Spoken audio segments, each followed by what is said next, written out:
మనిషి ప్రాణం పోయాక అసలు ఏం జరుగుతుంది అనే భయం, ఆందోళన ప్రతి ఒక్కరి గుండెల్లోనూ ఎప్పుడో ఒకప్పుడు ఖచ్చితంగా మెదులుతుంది. కళ్ళు మూసిన తర్వాత మనల్ని నడిపించే ఆ ప్రాణశక్తి, ఆత్మ మొదట ఏ దారి పడుతుంది, ఎక్కడికి వెళుతుంది అనే పెద్ద సందేహం మిమ్మల్ని కలవరపెడుతుందా? ఈ లోకాన్ని విడిచిపెట్టిన ఆఖరి క్షణంలో ఆత్మ ఎదుర్కొనే ఆ మొదటి అనుభవం ఏంటో తెలుసుకోవాలనే తీవ్రమైన కోరిక మీలో ఉందా? గరుడ పురాణంలో దాగి ఉన్న ఈ పరమ రహస్యాన్ని తెలుసుకుంటే మీ మనస్సులో ఉన్న అన్ని రకాల భయాలు, అపోహలు పూర్తిగా తొలగిపోతాయి. ఈ రోజు ఈ కథ ద్వారా మీకున్న ప్రతి ఒక్క సందేహానికి ఖచ్చితమైన సమాధానం దొరుకుతుందని, మీ గుండెల్లో ఉన్న చీకటి అంతా తొలగిపోయి ఒక పరమ సత్యాన్ని మీరు గ్రహిస్తారని నేను మీకు గట్టిగా హామీ ఇస్తున్నాను. ఈ ఆధ్యాత్మిక రహస్యం మీకు పూర్తిగా అర్థం కావాలన్నా, దైవానుగ్రహం దక్కాలన్నా ఈ వీడియోను ఎక్కడా ఆపకుండా చివరి వరకు చూడండి. అనగనగా ఒక అందమైన పల్లెటూరులో ధర్మరాజు అనే ఒక ముసలి రైతు ఉండేవాడు. ఆయన తన జీవితాంతం ఎవరికీ కీడు చేయకుండా తనకున్నంతలో 10 మందికి సహాయం చేస్తూ ఎంతో పుణ్యప్రదమైన జీవితాన్ని గడిపాడు. ఆ ఊరి చివర ఒక పాడుబడిన శివాలయం ఉండేది. రోజు పొలానికి వెళ్లేటప్పుడు ఆ స్వామిని దర్శించుకుని కాసేపు అక్కడ కూర్చుని భగవంతుడి నామస్మరణ చేసుకోవడం ఆయనకు అలవాటు. కాలం ఎప్పుడూ ఒకేలా ఉండదు కదా. ఒకరోజు ధర్మరాజుకు బాగా ఒంట్లో నలతగా అనిపించి మంచం పట్టాడు. ఆయన చుట్టూ భార్య, పిల్లలు, బంధువులు అందరూ చేరి ఏడుస్తున్నారు. కాని ధర్మరాజుకు మాత్రం చుట్టూ ఉన్న వాళ్ల మాటలు చాలా దూరం నుంచి వినబడుతున్నట్టు అనిపించింది. ఆయన కంటి చూపు మసకబారిపోతోంది. శ్వాస తీసుకోవడం చాలా భారంగా మారింది. సరిగ్గా అదే సమయంలో ఆయన శరీరంలో ఒక వింతైన మార్పు మొదలైంది. కాళ్ళు, చేతులు చల్లబడిపోతున్నాయి. మన పెద్దలు ఒక మాట అంటారు, చేసేవి చెడ్డ పనులైనా చావు సమయంలో మంచి బుద్ధి ఉండాలి అని. ధర్మరాజు తన జీవితంలో ఎప్పుడూ మంచి పనులే చేశాడు కాబట్టి ఆయన మనసులో ఎలాంటి ఆందోళన లేదు. కేవలం ఆ పరమశివుని రూపం మాత్రమే ఆయన కళ్ల ముందు కదలాడుతోంది. నెమ్మదిగా ఆయన శరీరం నుంచి ప్రాణం విడవడటం మొదలైంది. బోటనవేలి నుంచి మొదలైన ఆ చల్లదనం గుండె వరకు చేరింది. ఒక పెద్ద నిట్టూర్పుతో ఆయన ప్రాణం ఆ దేహాన్ని వదిలి బయటకు వచ్చేసింది. కాని ఇక్కడే ఒక విచిత్రం జరిగింది. శరీరం నుంచి బయటకు వచ్చిన ఆత్మ తను చనిపోయానని వెంటనే నమ్మలేకపోయింది.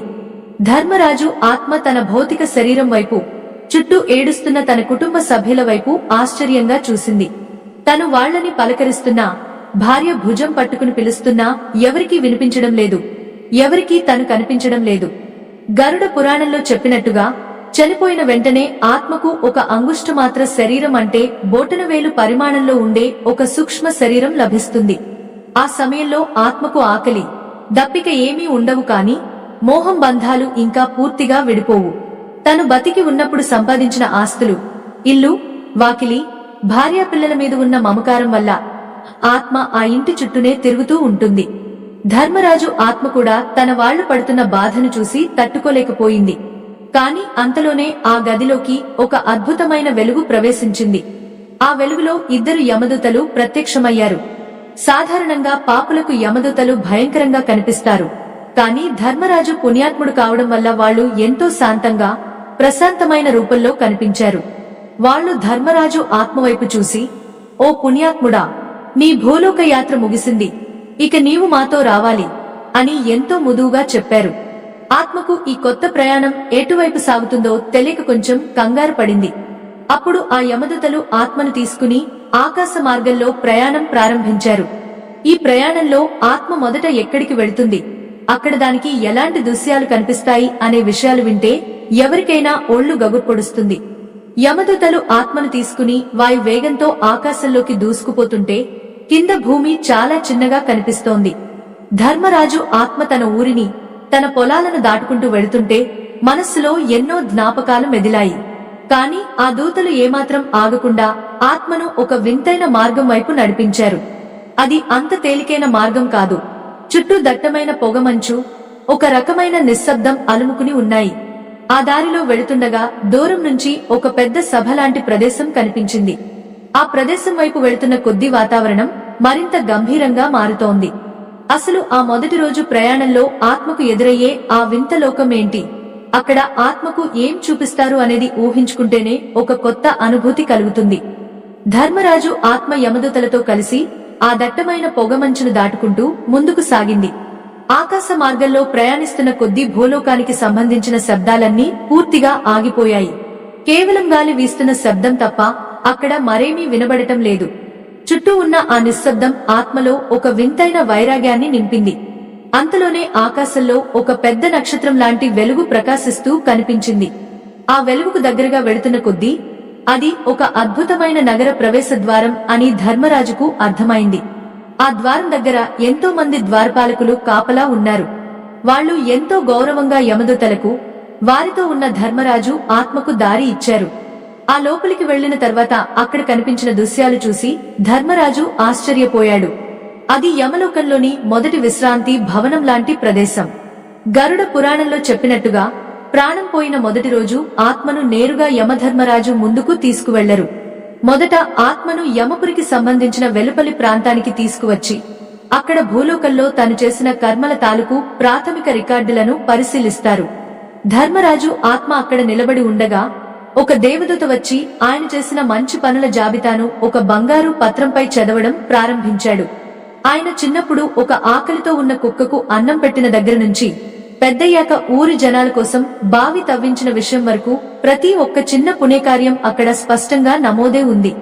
మన పెద్దలు ఊరికే అనలేదు, మనం చేసే మంచి పని సమాజానికి తెలియకపోవచ్చు కాని ఆ దేవుడి ఖాతాలో మాత్రం ఖచ్చితంగా పడుతుంది అని. ధర్మరాజు ఆత్మ తన జీవితంలో చేసిన మంచి పనులను అలా వింటుంటే ఆయనకు తను బతికి ఉన్నప్పుడు పడిన కష్టాలన్నీ మర్చిపోయినట్టు అనిపించింది. పుణ్యం అనేది ఒక కవచంలా తనను ఎలా రక్షిస్తోందో ఆయనకు అప్పుడు అర్థమైంది. కాని ఆ సంతోషం ఎక్కువసేపు నిలవలేదు. యమదూతలు ఆయనను పిలిచి, ఓ పుణ్యాత్ముడా, నీవు చేసిన పుణ్య విశేషాల వల్ల నీకు మొదటి రోజు ప్రయాణం ఎంతో సుఖంగా సాగింది. కాని నియమ నిబంధనల ప్రకారం చనిపోయిన ప్రతి ఆత్మకు ఒకసారి భూలోకంలో తమవారి స్థితిని చూపించాల్సి ఉంటుంది అని చెప్పారు. అలా చెప్పి వాళ్లు ధర్మరాజు ఆత్మను మళ్లీ ఒక ప్రత్యేకమైన వెలుగు మార్గం ద్వారా క్షణాల మీద భూలోకానికి, ఆయన సొంత ఇంటికి తీసుకువచ్చారు. అప్పటికే భూలోకంలో ధర్మరాజు భౌతిక శరీరానికి అంత్యక్రియలు చేయడానికి ఏర్పాట్లు జరుగుతున్నాయి.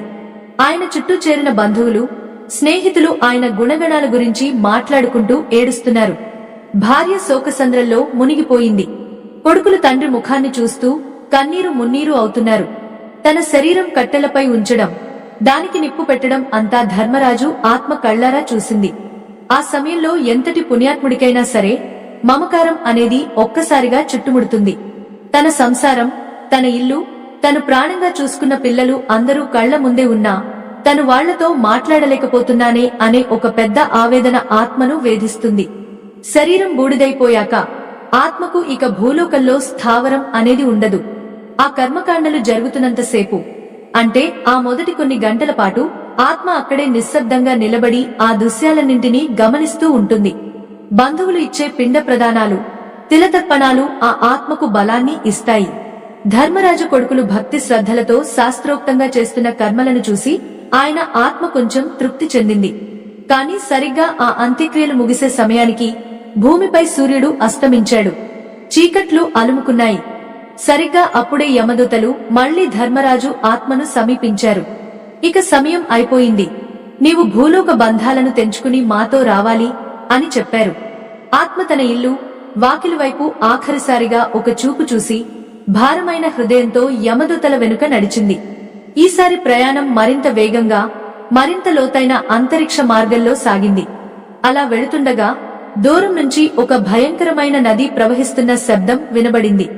ఆ నది నుంచి వచ్చే శబ్దాలు, అక్కడ ఆత్మలకు ఎదురయ్యే అనుభవాలు వింటే ఎవరి గుండె అయినా ఆగిపోవాల్సిందే. ఆ నది వైపు వెళుతున్న కొద్దీ వాతావరణంలో వేడి పెరుగుతోంది. ఆ వింత లోకంలో ధర్మరాజు ఆత్మకు ఎలాంటి పరీక్ష ఎదురుకాబోతోంది అనేది ఊహకందని విషయం. యమదూతలతో కలిసి ముందుకు సాగుతున్న ధర్మరాజుకు ఆకాశంలో ఎర్రటి రంగు అలుముకోవడం కనిపించింది. దూరం నుంచి వినబడుతున్న ఆ హోరు శబ్దం మరేదో కాదు, గడ పురాణంలో అత్యంత భయంకరంగా వర్ణించబడిన వైతరిణి నది. ఈ నది దాటడం ప్రతి ఆత్మకు ఒక పెద్ద సవాలు. పాపాత్ములకు ఆ నది రక్తం, చీము, ఎముకలతో నిండి భయంకరమైన దుర్వాసనతో వేడి వేడి నూనెలా కాలుతూ కనిపిస్తుంది. కాని పుణ్యాత్ముడైన ధర్మరాజుకు మాత్రం ఆ నది నీరు ఎంతో స్వచ్ఛంగా, ప్రశాంతంగా ప్రవహిస్తున్నట్టు అనిపించింది. మన పెద్దలు ఎప్పుడో చెప్పారు, మనం చేసే ధర్మమే మనల్ని నడిపిస్తుంది, మనం నడిచే దారే ముళ్లను పూలుగా మారుస్తుంది అని. సరిగ్గా ఆ నది ఒడ్డుకు చేరుకునేసరికి అక్కడ ఒక నావికుడు పడవతో సిద్ధంగా ఉన్నాడు. అయితే ఆ పడవ ఎక్కాలంటే ఒక నియమం ఉంది. భూలోకంలో ఆ మనిషి బతికి ఉన్నప్పుడు గోదానం, ఆవును దానం చేయడం చేసి ఉంటే ఆ పుణ్యఫలం వల్ల ఆ వైతరిణి నదిని ఎంతో సులభంగా దాటవచ్చు. ధర్మరాజు తన జీవితంలో ఒక పేద బ్రాహ్మణుడికి ఎంతో భక్తితో ఆవును దానం చేశాడు. ఆ గుర్తింపు రాగానే ఆ నదిలో ఒక అద్భుతమైన కాంతివంతమైన ఆవు ప్రత్యక్షమైంది. ఆ ఆవు తోకను పట్టుకుని ధర్మరాజు ఆత్మ ఎంతో సునాయాసంగా చల్లటి గాలల మధ్య ఆ భయంకరమైన వైతరిని నదిని దాటేసింది. కాని ఆ నది దాటిన తర్వాత కనిపించిన దృశ్యం చూసి ధర్మరాజు గుండె ఒక్కసారిగా ఆగిపోయినంత పనైంది. అక్కడ ఒక విశాలమైన మైదానం ఉంది. ఆ మైదానంలో కోట్లాది ఆత్మలు లైన్లలో నిలబడి ఉన్నాయి. ఆ ఆత్మల నుంచి వచ్చే ఆర్తనాదాలు, ఏడుపులు ఆ ప్రదేశం అంతా మారుమోగిపోతున్నాయి. ప్రతి ఆత్మ చేతిలోనూ ఒక చిన్న కాగితం లాంటిది ఉంది. దాన్ని చూస్తూ అక్కడ ఉన్న లెక్కల అధికారులు వాళ్లను వేర్వేరు దారుల్లోకి పంపుతున్నారు. ధర్మరాజు ఆత్మ కూడా ఆ లైన్లో నిలబడింది. అంతవరకు ఎంతో ధైర్యంగా ఉన్న ధర్మరాజుకు అక్కడ ఉన్న వాతావరణం చూసి ఒక వింతైన భయం పట్టుకుంది. ఎందుకంటే అక్కడ పుణ్యాత్ములకు పాపాత్ములకు ఎలాంటి వివక్ష లేకుండా అందరినీ ఒకే చోట పరీక్షకు నిలబెట్టారు. ఈ పరమ పవిత్రమైన ఉద్వేగభరితమైన ఘట్టంలో ఆ పరమశివుని అనుగ్రహం మనందరికీ కలగాలని, మన పితృదేవతల ఆత్మలకు శాంతి చేకూరాలని మనస్ఫూర్తిగా కోరుకుంటూ, భక్తులారా, మీరందరూ ఇప్పుడే కింద కామెంట్ బాక్స్ లో ఓం నమః శివాయ అని భక్తితో రాయండి. మీరు రాసే ఆ దైవనామం మీ జీవితంలో ఉన్న సకల పాపాలను తొలగించి మీకు ఆ సదాశివుని కరుణా కటాక్షాలను ప్రసాదిస్తుంది. ధర్మరాజు ఆత్మ తన వంతు కోసం ఎదురుచూస్తుండగా అక్కడ ఒక వింతైన సంఘటన జరిగింది. సాధారణంగా పురాణాల్లో మనం వినని ఒక అద్భుతమైన రహస్యం ఇక్కడ వెలుగుచూసింది. పూర్వం కుతైగల్లో ద్యుతిమంతుడు అనే ఒక గొప్ప రాజు ఉండేవాడు. ఆయన కూడా ధర్మరాజులాగే ఎన్నో దాన ధర్మాలు చేశాడు. కాని ఆయనకు తెలియకుండానే ఒక చిన్న పొరపాటు జరిగింది. ఒక యజ్ఞం కోసం ఆయన సమర్పించిన ఆవు దూడ అనుకోకుండా వేరే ఒక ముని ఆశ్రమంలోని ఆవు దగ్గరకు వెళ్లిపోయింది. అది తెలియక రాజు దాన్ని దానం చేసేశాడు. ఆ చిన్న పొరపాటు వల్ల ఆయన ఆత్మ కూడా సరిగ్గా ఇదే మైదానంలో నిలబడాల్సి వచ్చింది. అప్పుడు ఆ రాజు ఆత్మ అక్కడ పడిన వేదన, ఎదుర్కొన్న ఆ వింత పరీక్ష ఎలాంటిదో తెలుసుకుంటే ఎవరికైనా కళ్ళు చెమ్మగిల్లుతాయి. ధర్మరాజు ఆత్మ ఆ రాజు కథను అక్కడ ఉన్న ఒక వృద్ధ దూత ద్వారా వింటుండగా ఆయన మనస్సులో ఒక పెద్ద అనుమానం మొదలైంది. నేను కూడా నా జీవితంలో ఎవరికీ తెలియకుండా ఏమైనా తప్పులు చేశానా? నా భార్య పిల్లల మీద ఉన్న మోహంతో నేను చేసిన చిన్న చిన్న పొరపాట్లు ఇప్పుడు నా పుణ్యాన్ని హరించివేస్తాయా అని ఆయన ఆందోళన చెందడం ప్రారంభించాడు. అంతలోనే యమసభ నుంచి ఒక పెద్ద గంట శబ్దం వినబడింది. ఆ శబ్దానికి ఆ మైదానం అంతా ఒక్కసారిగా నిశ్శబ్దంగా మారిపోయింది. అధికారులు ధర్మరాజు పేరును గట్టిగా పిలిచారు. యమదూతలు ఆయనను తీసుకుని ఒక ముత్యాల పల్లకి లాంటి వాహనం వైపు నడిపించారు. కాని ఆ వాహనం ఎక్కే ముందు అక్కడ ఉన్న ఒక పెద్ద స్ఫటిక స్తంభం వైపు ధర్మరాజును చూడమన్నారు. ఆ స్తంభంలో ధర్మరాజుకు తన జీవితంలో జరిగిన ఒక రహస్యమైన సంఘటన కనిపించింది. అది చూసి ఆయన ఆత్మ ఒక్కసారిగా దిగ్భ్రాంతికి లోనైంది. అసలు ఆ స్ఫటిక స్తంభంలో ధర్మరాజుకు ఏం కనిపించింది, ఆయన చేసిన ఆ ఒక్క రహస్యమైన తప్పు ఏంటి అనేది ఊహకందని ఒక పెద్ద రహస్యం. ధర్మరాజు ఆ స్తంభం వైపు తీక్షణంగా చూశాడు. అందులో ఆయన యవ్వనంలో ఉన్నప్పటి ఒక దృశ్యం కనిపించింది. ఒకరోజు రాత్రి వేళ తీవ్రమైన వర్షం పడుతుండగా ఒక ఆకలితో ఉన్న వృద్ధుడైన బాటసారి ఆయన ఇంటి తలుపు తట్టాడు. అప్పటికే అలసిపోయి నిద్రపోతున్న ధర్మరాజు విసుగుతో తలుపు తీయకుండా అలాగే పడుకున్నాడు. ఆ వృద్ధుడు ఆ రాత్రంతా చలికి వణుకుతూ ఆ ఇంటి అరుగు మీదే గడిపాడు. ఈ దృశ్యాన్ని చూసిన ధర్మరాజు ఆత్మ ఎంతో ఆవేదనకు లోనైంది. నేను ఎంతో పుణ్యం చేశానని గర్వపడ్డాను, కాని ఆకలితో ఉన్న ఒక ప్రాణాన్ని ఆదరించకుండా ఎంత పెద్ద పాపం చేశాను అని కన్నీరు పెట్టుకున్నాడు. కాని ఆ స్తంభంలోనే తదుపరి దృశ్యం కూడా కనిపించింది. తెల్లవారిన వెంటనే ఆ వృద్ధుడిని చూసి పశ్చాత్తాపపడిన ధర్మరాజు ఆయనకు కాళ్లు కడిగి నూతన వస్త్రాలు ఇచ్చి కడుపు నిండా అన్నం పెట్టి పంపించాడు. మన పెద్దలు ఊరికే అనలేదు, తెలియక చేసిన తప్పుకు మనస్ఫూర్తిగా పశ్చాత్తాపపడి దాన్ని సరిదిద్దుకుంటే ఆ భగవంతుడు ఖచ్చితంగా క్షమిస్తాడు అని. ఆ పశ్చాత్తాపమే ధర్మరాజు చేసిన ఆ చిన్న పొరపాటును కడిగేసింది. అక్కడ ఉన్న చిత్రగుప్తుని దోతలు ధర్మరాజు వైపు చూసి ముదువుగా నవ్వారు. ఆయన పుణ్యఫలమే ఆయనను కాపాడిందని చెప్తూ ఆ ముత్యాల పల్లకిలో కూర్చోబెట్టారు. ఇప్పుడు ప్రయాణం మరింత ఉన్నతమైన లోకాల వైపు సాగింది. గరుడ పురాణం ప్రకారం చనిపోయిన తర్వాత ఆత్మలు ప్రయాణించే మార్గంలో ఎన్నో వింతైన నగరాలు ఉంటాయి. అందులో సౌమ్యపురం, సౌరపురం, నగాధేయపురం వంటి 14 నగరాలను దాటుకుంటూ ఆత్మ ప్రయాణించాల్సి ఉంటుంది. పుణ్యాత్ములకు ఈ ప్రయాణం ఎంతో సుఖమయంగా దేవతా గంధర్వుల గానాలతో సాగుతుంది. ధర్మరాజు ప్రయాణిస్తున్న పల్లకి ఆకాశ మార్గంలో వెళుతుండగా కింద ఎన్నో సుందరమైన వనాలు, అమృతపు సరస్సులు కనిపించాయి. ఆయన భూలోకంలో చేసిన ప్రతి ఒక్క మంచి పని అక్కడ ఒక్కొక్క పువ్వులా, ఒక్కొక్క చల్లటి చెట్టులా మారి ఆయనకు నీడను ఇస్తున్నాయి. మనం బతికి ఉన్నప్పుడు చేసే దానధర్మాలు, పూజా పునస్కారాలు కేవలం భూమికే పరిమితం కావు.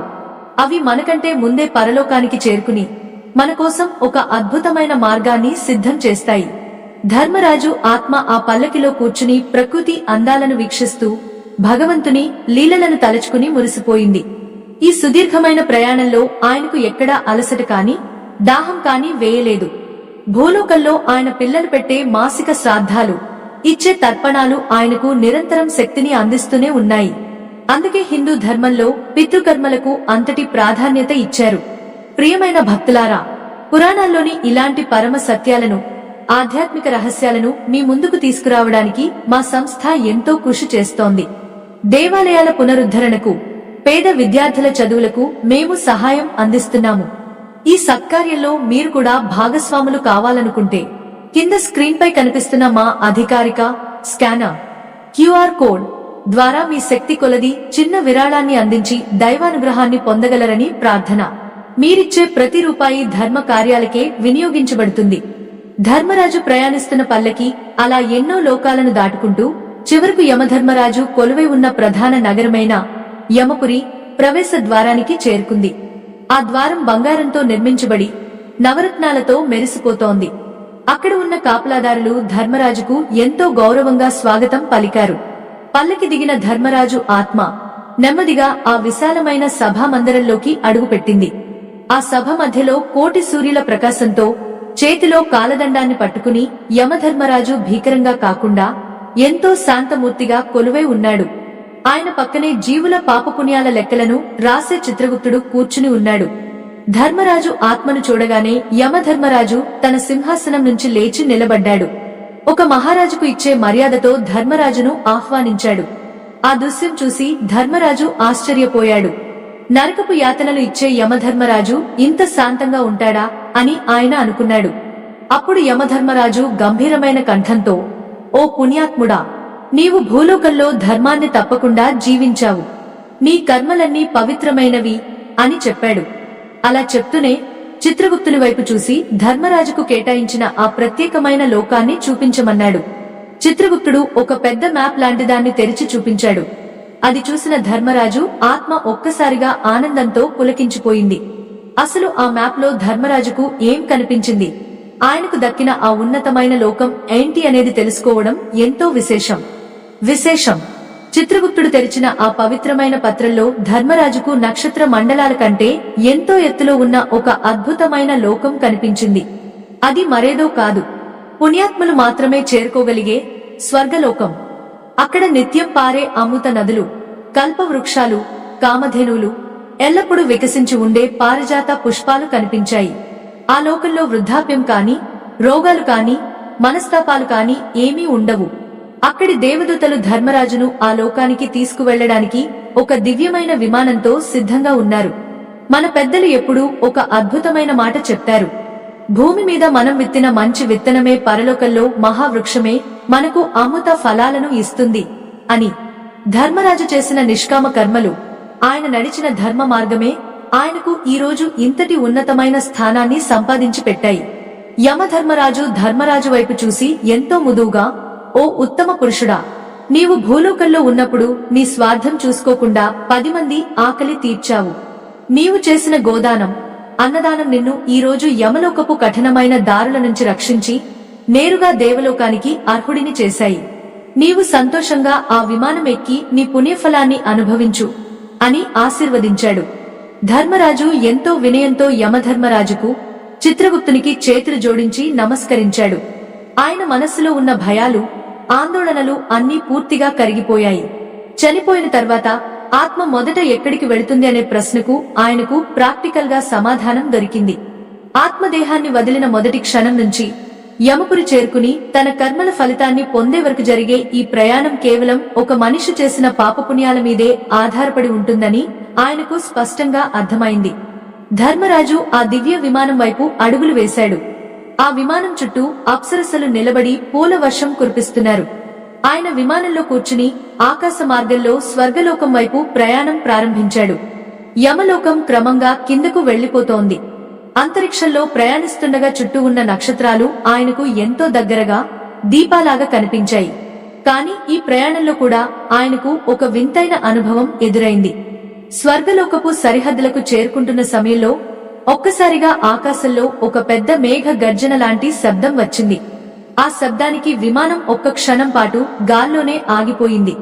ఎదురుగా ఒక కాంతివంతమైన, తీక్షణమైన వెలుగు అడ్డుగా నిలిచింది. ఆ వెలుగులో నుంచి ఒక అద్భుతమైన దివ్య పురుషుడు ప్రత్యక్షమయ్యాడు. ఆయన చేతిలో ఒక ప్రత్యేకమైన శంఖం ఉంది. ఆ దివ్య పురుషుడు ధర్మరాజు వైపు చూసి, ఓ పుణ్యాత్ముడా, నీవు స్వర్గలోకంలోకి అడుగుపెట్టే ముందు నీవు భూలోకంలో చేసిన ఒకే ఒక్క విధి విధానాన్ని ఇక్కడ పూర్తి చేయాల్సి ఉంటుంది అని చెప్పాడు. ఆ మాట వినగానే ధర్మరాజు కొంచెం ఆశ్చర్యపోయాడు. యమధర్మరాజే స్వయంగా అనుమతించిన తర్వాత కూడా ఇక్కడ నాకు ఎదురవుతున్న ఈ ఆఖరి పరీక్ష ఏంటి అని ఆయన ఆలోచనలో పడ్డాడు. ఆ దివ్య పురుషుడు చెప్పిన ఆ వింతైన నియమం ఏంటి, ఆఖరి క్షణంలో ఆత్మకు ఎదురయ్యే ఆ పరమ రహస్యం ఏంటి అనేది ఎంతో ఉత్కంఠభరితమైన విషయం. ఆ దివ్య పురుషుడు ధర్మరాజు వైపు చూసి ప్రశాంతమైన వదనంతో ఇలా చెప్పాడు, ఓ పుణ్యాత్ముడా, నీవు భూలోకంలో ఉన్నప్పుడు దైవచింతనతో పాటు పితృదేవతలను ఎప్పుడూ మరిచిపోలేదు. కాని నీ వంశంలో నీవు చనిపోయిన తర్వాత నీ కొడుకులు నీకు చేసిన ఆఖరి పిండ ప్రదాన ఫలం ఇంకా నీకు పూర్తిగా చేరలేదు. అది చేరినప్పుడే ఈ స్వర్గద్వారాలు నీకు శాశ్వతంగా తెరుచుకుంటాయి అని వివరించాడు. ఆ మాట విన్న ధర్మరాజు ఆశ్చర్యంతో ఆకాశం నుంచి భూలోకం వైపు చూశాడు. అక్కడ ఆయన పెద్ద కొడుకు నదీ తీరంలో కూర్చుని కన్నీళ్లతో తండ్రి ఆత్మకు సద్గతులు కలగాలని ఆఖరి రోజు కర్మలను భక్తి శ్రద్ధలతో ముగిస్తున్నాడు. సరిగ్గా భూలోకంలో ఆ బ్రాహ్మణులు మంత్రోచ్చారణలు చేస్తూ పిండ ప్రదానాన్ని ముగించగానే ఆ పుణ్యఫలం ఒక అద్భుతమైన కాంతి కిరణంలా మారి ఆకాశంలో ఉన్న ధర్మరాజు ఆత్మను తాకింది. ఆ క్షణంలో ధర్మరాజు ఆత్మ సంపూర్ణమైన తృప్తిని, తేజస్సును పొందింది. ఆ దివ్య పురుషుడు ఎంతో సంతోషించి తన చేతిలో ఉన్న శంఖాన్ని గట్టిగా పూరించాడు. ఆ శంఖనాదంతో స్వర్గలోకపు నవరత్న ద్వారాలు ఒక్కసారిగా తెరుచుకున్నాయి. ధర్మరాజు విమానంలో కూర్చుని దేవతల జేజేల మధ్య, దుందుభి నాదాల మధ్య ఆనందంగా స్వర్గలోకంలోకి ప్రవేశించాడు. అక్కడ ఆయనకు లభించిన అమరత్వం, శాంతి వర్ణనాతీతం. ప్రియమైన భక్తులారా, గరుడ పురాణం ద్వారా మనకు తెలిసే పరమ సత్యం ఏంటంటే, మనిషి చనిపోయిన తర్వాత ఆత్మ మొదట తన కర్మల వలయంలోనే ఉంటుంది. మనం బతికి ఉన్నప్పుడు చేసే ప్రతి మంచి పని, ధర్మ కార్యం చనిపోయిన తర్వాత మన ఆత్మను ఎంతో సుఖవంతమైన మార్గంలో నడిపిస్తాయి. అందుకే జీవితంలో వీలైనంత వరకు పరులకు మంచి చేయాలి, భగవన్నామ స్మరణలో గడపాలి. ముగింపునకు వచ్చే ముందు ఒక చిన్న విన్నపం. భక్తులారా, ఇలాంటి ధర్మ ప్రచారానికి, నిత్యాన్నదాన వితరణకు తోడ్పడటానికి కింద కనిపిస్తున్న మా అధికారిక స్కానర్ ద్వారా మీ శక్తి కొలది విరాళాన్ని అందించి ఆ పరమశివుని మరియు మీ పితృదేవతల ఆశీస్సులను పొందగలరని ఆశిస్తున్నాము. ఈ కథ ద్వారా చనిపోయిన తర్వాత ఆత్మ ఎదుర్కొనే మొదటి ప్రయాణ రహస్యం మీ అందరికీ పూర్తిగా అర్థమైందని, మీ మనస్సులోని భయాలన్నీ తొలగిపోయాయని ఆశిస్తున్నాను. ఈ ఆధ్యాత్మిక ప్రయాణం ఇక్కడితో ముగిసిపోయింది. స్వస్తి.